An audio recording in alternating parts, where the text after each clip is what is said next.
Alright, now I'm going to talk about my top 5 most legendary guitars in classic rock. I'm not talking about necessarily guitarists, but they factor in, of course.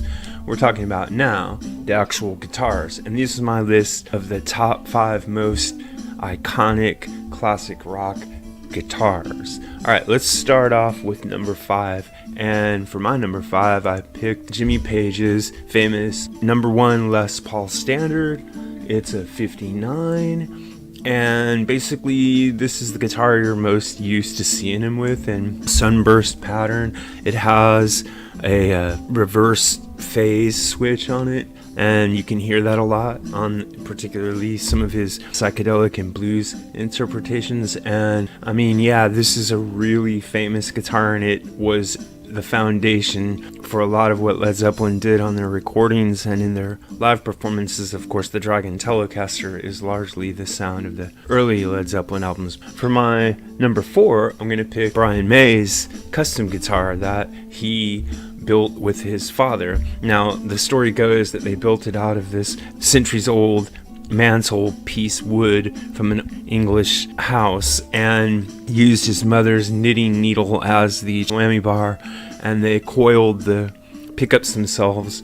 And this guitar has an unmistakable character and an unmistakable sound and an unmistakable look, and if you're a Queen fan, then you're almost certainly a fan of this guitar, and it is almost like a performer in its own right. Alright, so for number 3, I'm going to go with Jerry Garcia's famous Tiger guitar, which was built by Doug Irwin. So Garcia asked Irwin to build him this guitar in 1973, and he started using it around 1979, and it is a heavily customized guitar that has a preamp in it, and there's different kinds of wood involved in creating it, and it is just something that is completely unique in the world of rock music. There's not another guitar like it, although Garcia also had a couple other guitars, Rosebud being one of them, that are similarly heavily customized and innovative.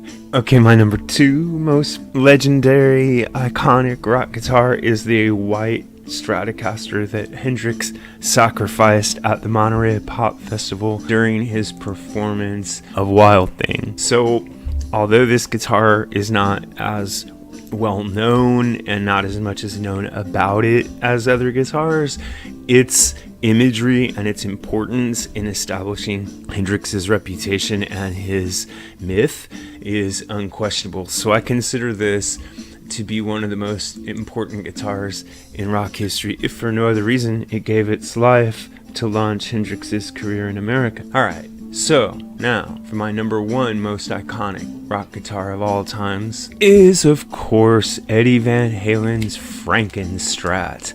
This is a hodgepodge of different parts and gears and whatnot that Van Halen himself put together and modified until it became a channel for one of the most important guitar sounds and one of the most important rock bands in history. What I think about all of these guitars that really stands out is how much they reflect the character of the person who either built them, inherited them, modified them, or simply played them. If you have a thought about this or any other topic connected to classic or contemporary music, please leave your thoughts in the space below, and remember to like and subscribe. Thanks a lot.